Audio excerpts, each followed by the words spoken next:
Niining panahon nga ang putling ebanghelyo gihagis sa mga hiwi nga pagtulunan. Kinahanglan mo barug ang mga tinun-an ni Kristo sa pagpakigbisog sa paglaban sa pagtuo, nga magkausa ug alang sa tanang panahong gihatag sa Dios ngadto sa iyang katawan.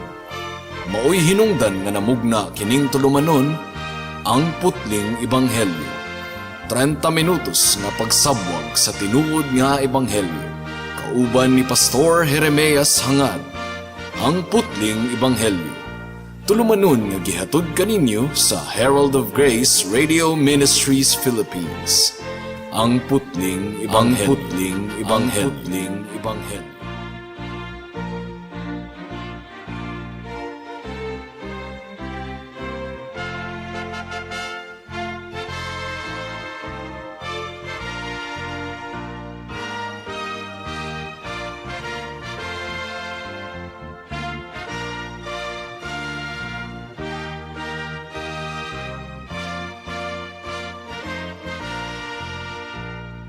Mayong hapon, Dapitan City, Dipolog City, Zamboanga del Norte, Zamboanga Sibugay, Misamis Occidental ug kutob sa tanang gidala sa Ginoo sa pagpaminaw niining atong programa nga giuluhan og ang putling ebanghelyo.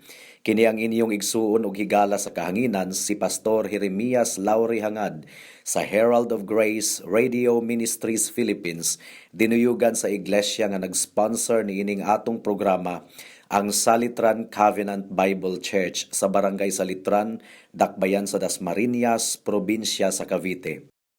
Ang atong teksto ning takna sa kahaponon makita sa Roma Kapitulo 1, versikulo 8. Ang giingon diri, una sa tanan, nagpasalamat ako sa Dios, pinaagi kang Hesukristo, alang kaninyong tanan, kay nasangyaw sa tibuok kalibutan ang inyong pagtuo.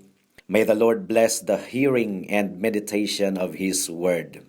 So human sa salutation ni Apostol Pablo mga kahigalaan sa iyang sulat ngadto sa mga taga-Roma, gisugdan na niya sa pag-ekspresar ang iyang pasalamat sa Dios alang sa mga taga-Roma. Ang giingon sa atong teksto, una sa tanan, nagpasalamat ako sa Dios, pinaagi kang Hesukristo alang kaninyong tanan, kay nasangyaw sa tibuok kalibutan ang inyong pagtuo. So nagpasalamat si Pablo tungod kay maayo gayod kaayo ang dungog sa mga kaigsuunan didto sa Roma. Maayo kaayo ang ilang reputation, ang ilang testimonyo sa kalibutan, maayo kaayo, humot kaayo sa nga tanan mga kahigalaan. Ang atong dungog or kining gitawag og reputation sa English or karangalan sa Tagalog, kabahin na kini sa atong kinaiya nga mo kini ma-describe sa ubang tawo sa atong kinabuhi.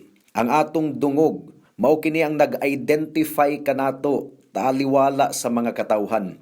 Mahimong ang atong dungog usa ka tawo nga honest, dili bakakon, o usa ka tawo nga maantigong muatiman, o usa ka tawo nga mapainobsanon, or usa ka tawo nga bakakon, usa ka tawo nga hambog, usa ka tawo nga dalo.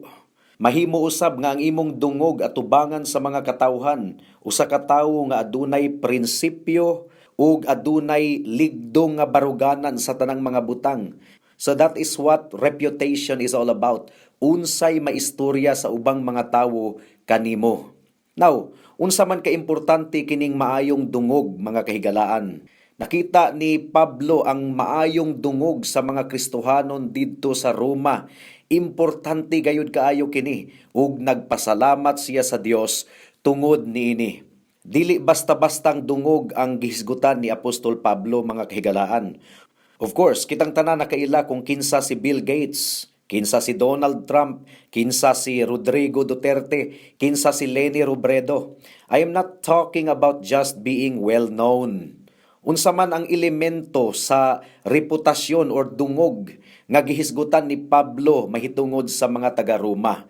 Ang giingon diri sa atong teksto, nagpasalamat ako sa Dios pinaagi kang Kristo alang kaninyong tanan kay nasangyaw sa tibuok kalibutan ang inyong pagtuo. So ang dungog sa mga taga-Roma, nabantog sila ingon nga katawhan sa pagtuo. Ang ilang pagtuo nabantog sa tibuok kalibutan. Apan unsa ang pagtuo mga kahigalaan? Unsa man gyud kining pagtuo? Kayong uban, ang pagtuo alang kanila kining gitawag og religious feeling. Muingon ang uban nga nagtuo ko nga Kristohanon gayud ako. So subjective. I am a Christian because I believe I am. It's all about feelings mga kahigalaan. Alang pud sa uban, ang feeling kining gitawag og optimism, kining positive thinking. Kini moingon nga nagtuo ko nga maayo ra gyud ko sa akong balatian or nagtuo ko nga makakita ra gyud ko og trabaho.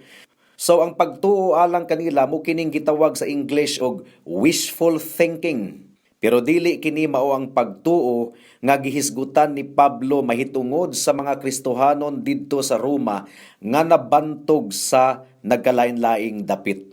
So unsa man gayud kini nga pagtuo mga kahigalaan? Unsa man gayud ang elemento niini nga pagtuo? Well, una sa tanan, ang pagtuo nila adunay kalabutan sa kaluwasan. The first aspect of their faith is saving faith. Paul is talking about the manifestation of their salvation. Ang iglesia dito sa Roma, ang mga miyembro dito, puros mga magtutuo sa atong Ginoong Hesukristo.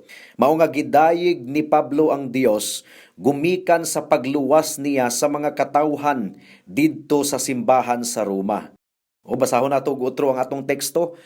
Una sa tanan, nagpasalamat ako sa Dios pinaagi kang Kristo Jesus alang kaninyong tanan kay nasangyaw sa tibuok kalibutan ang inyong pagtuo. So una sa tanan, gihigugma sa Dios ang mga miyembro sa simbahan didto sa Roma. Matud pa sa nahaunang mga bersikulo nga atong gipamalandungan ni adtong miaging semana. Ang mga miyembro didto sa simbahan sa Roma, they were called to be saints. Tungod kay ang kaluwasan mga kahigalaan, pagpanglihok kana sa Dios, pinaagi kang Kristo. Ang ebanghelyo nakasentro gayod sa atong Ginoong Hesukristo. Christ is the distinguishing mark of the Christian. Sa pagsudong sa kalibutan sa iglesia dito sa Roma, makita gayod nila ang ebidensya sa milagrosong paglihok sa Dios sa ilang kinabuhi. Paul isn't saying that there were no unbelievers in the Church of Rome. Of course, dunay mga dili tinuod nga magtutuo pod nga aduna didto. But as far as their understanding is concerned, or the general description of the members of the Church of Rome was concerned, they were all believers. Ug sa pagdayeg ni Pablo sa ilang testimonyo atubangan sa mga katawhan, mga kaigsuunan, nagpasabot kini nga ang iglesia dito sa Roma aduna gayoy pagpakabana alang sa ilang pagkabalaan. Aduna gayoy pagpakabana alang sa disiplina. Gipractice gayod nila ang church discipline. Discipline is essential if holiness is to be maintained. Matod pa ni Robert Haldane, if any were discovered who had crept in unawares, kung duna kuno sila'y nadiskubrihan nga dili tinuod nga Kristohanon, nga nahimong miyembro sa ilang simbahan, nga ang kinabuhi taliwas or kontra or dili haum sa Kristohanong pagtuo, nga balaan lang tanawon sa panggawas, pero sa kinasuluran, sikretong nagkinabuhi og kasalanan, ilang gidisiplina kadtong tawhana or gitangtang sa membership sa church. Mao nga nagpasalamat si Pablo, gumikan kay ang ilang tinuod nga pagtuo nagademonstrate sa gahom sa atong Ginoo. It is God's work from start to finish mga kahigalaan. It is God's work, ang kaluwasan, trabaho sa Ginoo gikan sa sinugdanan hangtod sa katapusan. Mao nga ang Dios lamang gayod ang takos sa tanang himaya ug pasidungog. Ang kaluwasan mga kahigalaan, dili ka na ang pag-decide sa usa ka tawo nga o sige, sukad karon Christian ako. No. No man would ever do that. Ang kaluwasan mga kaigsuunan, supernatural na nga trabaho sa Dios sa atong kinabuhi. Paminawan ninyo ang testimonyo sa balaang kasulatan. Roma Kapitulo 1, versikulo 16 hangtod sa 17. Ang giingon dere, Dili ko ikaulaw ang maayong balita, kay kini mao ang gahom sa Dios aron pagluwas sa tanan nga mutuo, una sa mga Hudiyo, ingon man sa mga dili Hudiyo. Kay gipadayag sa maayong balita ang pinaagi sa Dios sa paghimong matarong sa tawo, ug kini pinaagi sa pagtuo gikan sa sinugdan hangtod sa katapusan. Sumala sa kasulatan, ang gihimong matarong sa Dios mabuhi pinaagi sa pagtuo. So nakita ninyo, trabaho kini sa Dios, mga kaigsuonan. Unang Korinto kapitulo 2 bersikulo 1 hangtod sa 5 ang giingon dire: mga igsuon, sa akong pag-anha aron pagwali sa tinagong kamatuuran gikan sa Dios, wala ako maggamit og lawom o maalamong mga pulong. Nakahukom ako nga kalimtan ang tanang butang gawas kang Hesukristo ug ang iyang kamatayon sa krus. Busa sa pag-anha ako kaninyo, huyang ako ug nagkurog sa kahadlok. Ang akong pagpanudlo ug pagwali dili pinaagi sa madanihong mga pulong sa tawhanong kaalam, kundi pinaagi sa pagpasundayag sa gahom sa Espiritu sa Dios, aron ang inyong pagtuo dili magagad diha sa kaalam sa tawo, kundili sa gahom sa Dios. So nakita ninyo mga kahigalaan, it is the supernatural work of God. Wala nagsalig si Pablo sa iyang maayong pamaba, kundi ang iyang pagwali nagsalig sa pagpasundayag sa gahom sa balaang Espiritu. Unang Tesalonica kapitulo 1 bersikulo 2 hangtod sa 5 ang giingon dire: sa kanunay nagampo kami alang kaninyo ug nagpasalamat sa Dios tungod kaninyong tanan. Sa among pagampo sa atong Dios ug Amahan, wala namo hikalimti paghisgot ang pagtuo nga gipakita ninyo ug ang inyong kakugi nga dinasig sa gugma ingon man ang inyong lig-ong paglaom sa atong Ginoong Hesukristo. Mga igsuon, nasayod kami nga ang Dios nahigugma kaninyo ug gipili kamo niya aron maiya, kay nagwali kami sa maayong balita dili sa pulong lamang kundili sa gahom sa Espiritu Santo. Hugot ang among pagtuo nga kini matuod gayod. Nasayod kamo giunsa namo pagkinabuhi samtang kami uban pa kaninyo alang lamang sa inyong kaayuhan. So nakita ninyo mga kaigsuonan, wala kini nag-agad sa abilidad sa tawo kundili sa gahom sa atong buhi nga Dios. Ang buot ipasabot niini mga kaigsuonan, nagpanglihok ang atong buhi nga Dios sa kasing-kasing sa mga katawhan samtang nagwali si Pablo ug nagmugna ang Dios og pagtuo sa ilang kasing-kasing. Ang pagtuo mao ang tinubdan sa tanang aksyon nato sa atong Kristohanon nga pagkinabuhi. Kung walay pagtuo mga kaigsuonan, ang atong pagpangabudlay walay pulos ug walay hinungdan. Matod pa sa Hebreyohanon kapitulo 11 bersikulo 6, walay makapahimuot sa Dios kundili pinaagi sa pagtuo. Kay ang muduol sa Dios kinahanglan gayud mutuo nga adunay Dios ug gantihan niya ang nangita kaniya. It is by faith that the great name of God is exalted, mga kaigsuonan. Ikaduha, ang pagtuo sa mga miyembro sa simbahan dito sa Roma. Klaro kaayo nga adunay confidence sa atong buhi nga Dios. Adunay dakong pagsalig sa atong buhi nga Dios. Matod pa ni Pablo, nagpasalamat ako sa akong Dios. I thank my God. Ug nasayod si Pablo nga ang Dios nahimong Dios sa mga katawhan didto sa Roma. Kining expression mga kaigsuonan nga my God. It is a powerful statement of faith for Christians. Testimonyo kini sa pagpakigsaad sa Ginoo sa iyang mga katawhan. Matod pa sa Jeremias kapitulo 31 bersikulo 33, ang giingon diri: inigabot ni adtong panahona, mao kini ang kasabutan nga himuon ko uban sa katawhan sa Israel. Ibutang ko ang akong sugo sa ilang kaisipan ug isulat ko sa ilang kasing-kasing. Ug mahimo ako nga ilang Dios ug sila akong katawhan. Ako ang Ginoo ang nagsulti niini. O giuyonan kini sa ikaduhang Korinto kapitulo 6 bersikulo 17 hangtod sa 18. Ang giingon diri: Busa ang Ginoo nag-ingon, bulagi sila og paglain gikan kanila. Ayaw kamo paghikap sa hugaw ug dawaton ko kamo. Ako mahimong inyong amahan ug kamo mahimong akong mga anak. Nag-ingon ang Ginoo nga labing gamhanan. Nakita ninyo mga kaigsunan, doon na gayoy personal relationship ang mga katawhan sa Dios kaniya. My God, I will be your God and you shall be my people. Matud pa sa Salmo Kapitulo 18, versikulo 2, this is our great confidence as believers in the Lord Jesus Christ. Salmo Kapitulo 18, versikulo 2, ang giingon dire, ang Ginoo mao ang akong tigpanalipod. So you see, there is personal relationship, akong tigpanalipod.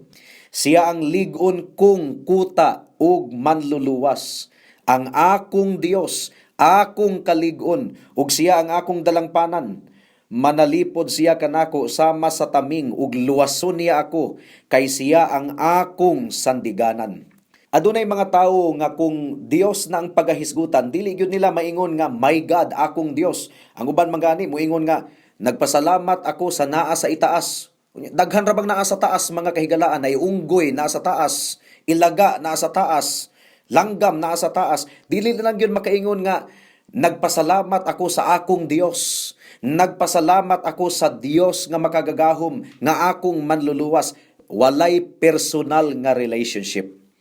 Galacia Kapitulo 2, versikulo 20, ang giingon dire, gilansang ako uban kang Kristo dito sa krus. Busa, dili na ako ang nabuhi, kundili si Kristo na nga ania kanako. Ug kining kinabuhi ko karon akong gikinabuhi diha sa akong pagtuo sa anak sa Dios nga nahigugma ug nagtugyan sa iyang kaugalingon alang kanako. So you see, there is really a personal relationship. Unsaon man nato nga maangkon nato ang Dios, ingon nga atong Dios ug manluluwas. Well, kinahanglan nga maghinulsulta sa atong mga sala ug mutuo ug musalig kita kang Kristo lamang alang sa atong kaluwasan. Kanang language nga, my God, akong Dios, akong manluluwas, kana nga pinulungan mga kaigsuunan, mao kana ang privilege sa tanang mga magtutuo. It comes by faith and results in great confidence before God. Ang pangutana higala, ang Dios ba, Dios nimo? Sa matag pagsulay sa imong kinabuhi, sigurado ba gayod ikaw nga ang imong Dios nag-uban kanimo ug nagpalig-on kanimo? God is our God and we are His people. I'm talking to believers in the Lord Jesus Christ. We know God is on our side. Nagpanglihok ang Dios tungod ug alang kanato. Nagtan-aw ang kalibutan kanato. Nasayod sila sa tinubdan sa atong pagsalig. Now, higala, how do you respond to the problems of life? Pamalandungi kini. Unsaon man nimo pag-atubang ang mga problema sa kinabuhi? Can you say with all confidence, my God is my refuge and strength, an ever-present help in times of trouble. Sa tinuod lang mga kaigsuunan, ang tinuod nga pagtuo mamunga gayod. Ang kaluwasan wala kana naga-produce og invisible faith. Ang but pasabot ni ining invisible faith, pagtuo nga dili nato makita sa atong buhat. No, ang pagtuo gikinabuhi gayod sa tanang mga katawhan sa Dios. Gidemonstrate kini sa ilang kinabuhi. Ang tinuod nga pagtuo makita diha sa buhat. Ang pagtuo nga walay buhat patay. Mao kini ang giingon sa Santiago Kapitulo 2 versikulo 20. Ang giingon dire, tawo nga kakawangan, kinahanglan kapabang saysayan nga ang pagtuo nga dili ubanag mga buhat walay kapuslanan. So you see, faith without action is dead.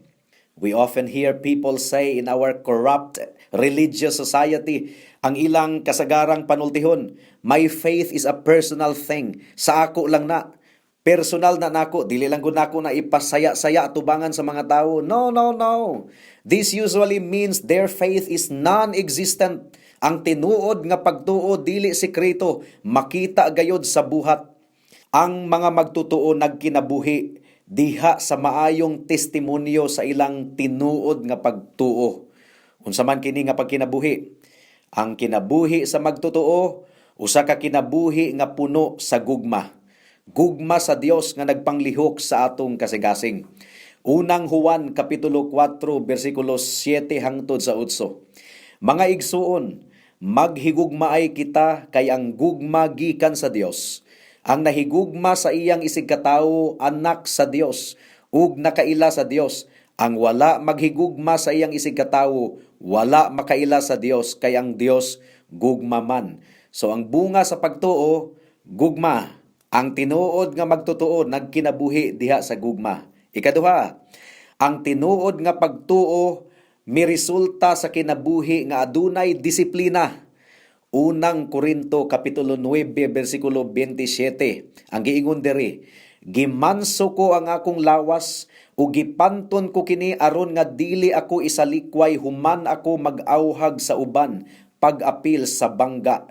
So, faith is a life of discipline. Mao kini usa sa mga bunga sa pagtuo. Ikatulo, the life of faith is a life given away. But pasabot, dili na kita ang tag-iya sa atong kinabuhi, kundi ang Dios na.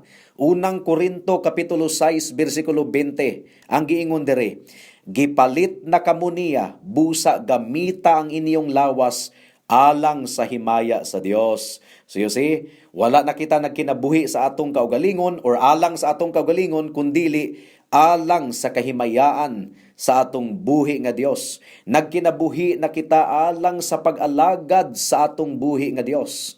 Mao kini ang atong testimonyo at tubangan sa kalibutan. Ikaupat, the life of faith is a life of contentment. Ang tinuod nga Kristohanon dili reklamador.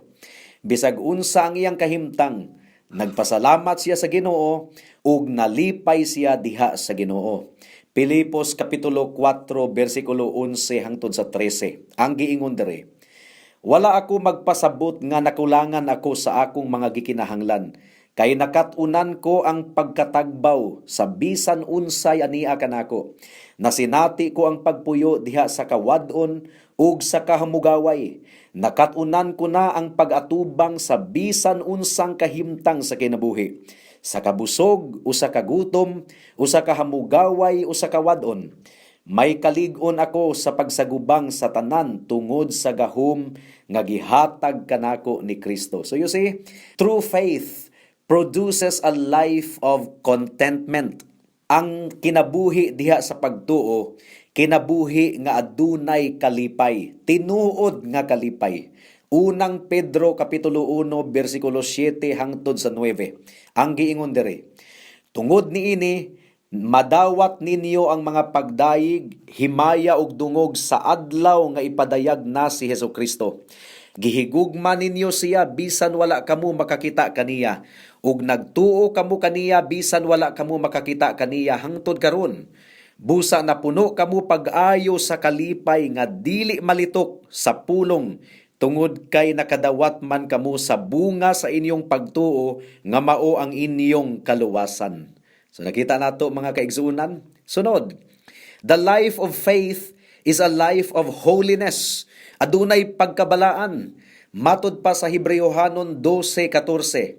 Paningkamuti ninyo ang pagpakigdait sa tanang tawo ug sa pagkinabuhi nga balaan, kay gawas niini walay makakita sa Ginoo. So, without holiness, no one can see the Lord.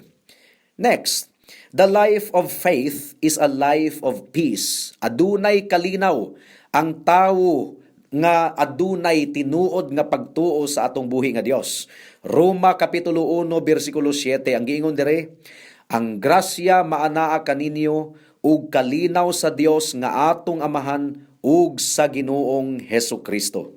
So kining bunga sa atong pagtuo mga kaigsuunan, nakit-an kini, dayag kini ngadto sa mga tawo sa kalibutan. Mao gani nga gidumtan nila ang mga Kristohanon, tungod kay ang kinabuhi sa mga Kristohanon nagkundinar kanila. They will hate us because we belong to Christ. Apan hinaot nga sa pagsudong nila sa atong kinabuhi, mapanalanginan sila, maaghat sila sa paghinulsol sa ilang mga sala ug pagdangop sa atong Ginoong Hesukristo. Mao kini ang atong paglaom. Unang Pedro Kapitulo 2, versikulo 11 hangtod sa 12. Ang giingon diri, nagpakisusi sila kun kanusa ug sa unsang paagi moabot kini. Kining panahona maoy gitudlo sa Espiritu ni Kristo nga diha kanila sumala sa gitagna sa Espiritu mahitungod sa mga pag-antos ni Kristo ug sa himaya nga mosunod niini. Gipadayag sa Dios sa maong mga propeta nga ang gihisgutan nila dili alang sa ilang kaugalingong kaayuhan kundili alang kaninyo. Kining mga butanga nadungog ninyo gikan sa mga magwawali sa maayong balita pinaagi sa gahom sa Espiritu Santo nga gipadala gikan sa langit. Kini ang mga butang nga buot masabtan bisan gani sa mga anghel. Karon sa pagpasalamat ni Pablo alang sa mga magtutuo didto sa Roma, iyang gihisgutan nga ang ilang pagtuo nadungog kuno sa tibuok kalibutan. Their faith was spoken of throughout the world, the people around them. Now, aduna kini gitawag og evangelistic overtones.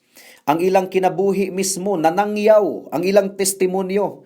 Their lives and message was having an effect upon the world.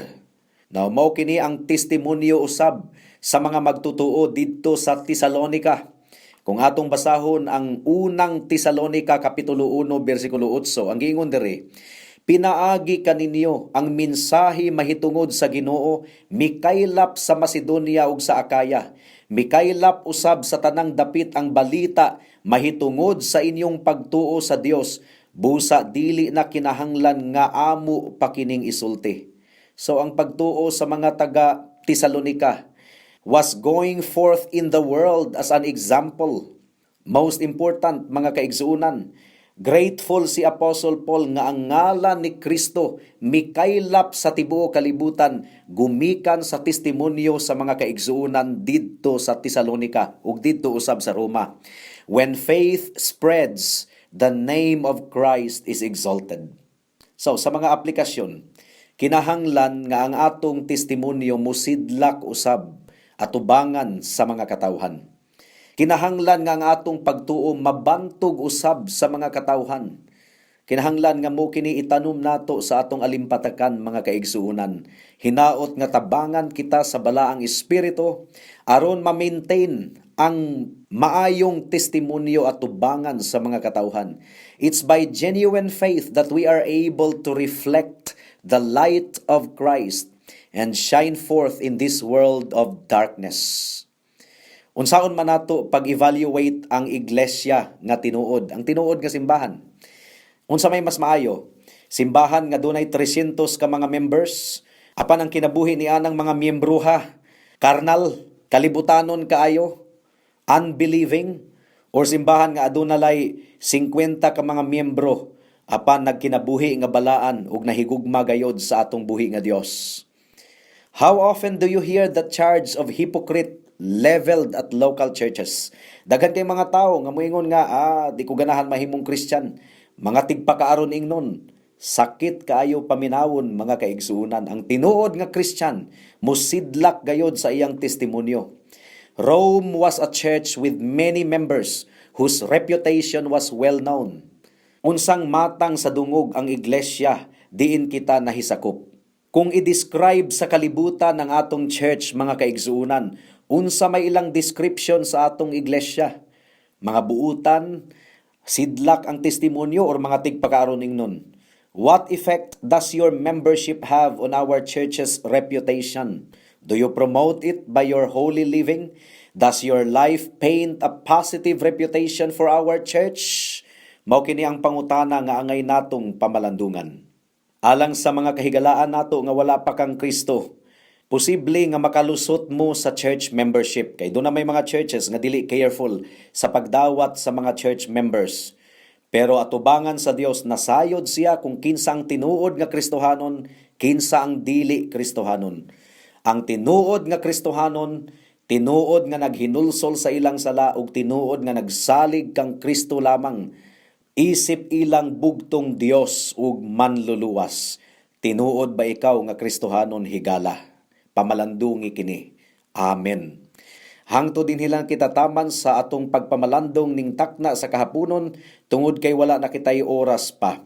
Ako kamong padayon nga giimbitar sa pagpaminaw sa atong programa sa matag Sabado alas 4 hangtod sa alas 4:30 sa hapon dinhi sa Radyo Bibo. Daghang salamat. Alang sa dugang nga mga pangutana, mahimong mo text kang Pastor Jeremias hangad sa 0935 744 3030.